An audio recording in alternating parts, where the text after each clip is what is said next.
Women environmental activists are nothing new.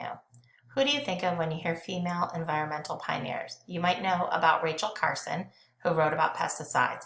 There's also a chimpanzee expert, Jane Goodall, and 17-year-old climate change activist Greta Thunberg.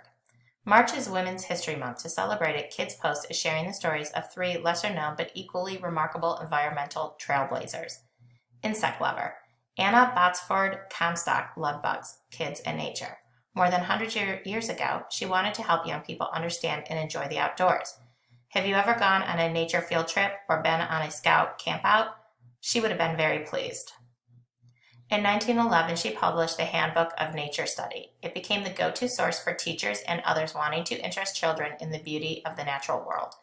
The book has been updated several times and is still available.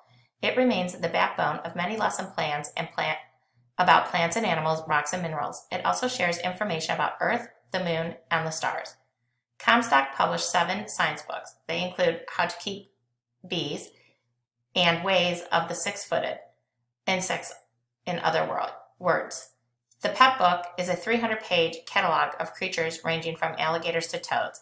In it, she wrote that having a pet teaches children to be responsible. Kids who want a pet still use the argument with their parents.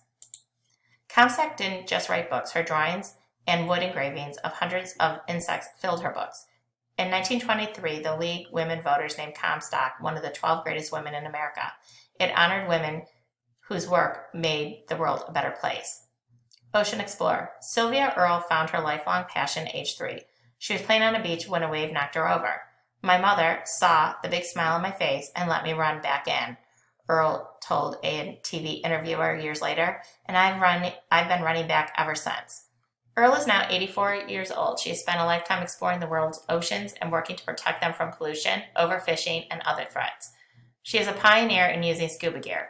Scuba gear lets divers breathe underwater. She holds the world's record for the deepest untethered walk on the ocean floor at 1,250 feet. This means she was not tied to anything when she was walking underwater. Divers can be tied to something to make sure the waves don't carry them away. During this feat, she planted a U.S. flag. In 1998, Time magazine gave her its first Heroes for the Planet award. She was the first female chief scientist at the National Oceanic and Atmospheric Administration. This is the U.S. Ocean and Atmosphere Group. She was elected to the National Women's Hall of Fame. She has also appeared in the comic strip Sherman's Lagoon. Earle has something to say to those who don't understand why the ocean matters. They should know that with every breath they take, every drop of water they drink, the ocean is touching them, Earle says. You should treat the ocean as if your life depends on it, because it does. Early recycler. Plastic bags are piling up in the African village of Naju, Gambia. It's a country in West Africa. Goats and gardens were dying. Mosquitoes were multiplying in the plastic litter. Toxic fumes filled the air as people burned heaps of plastic trash. Isatoa Ishusi Sise had an idea. She started a recycling center to create a healthier environment. The center also teaches local women how to turn those plastic bags into purses and wallets they could sell. The story became a picture book called One Plastic Bag. What Sise started more than 20 years ago has put more than 2,000 women to work in 40 communities. They learn how to sew or knit the products. They are taught how to manage the money they earn from them, giving women financial independence of one of Sise's proudest achievements.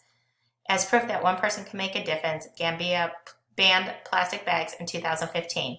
The neighboring country of Senegal did the same. They cited plastic bags as an environmental eyesore. They were also described as a dire threat to living and non-living things.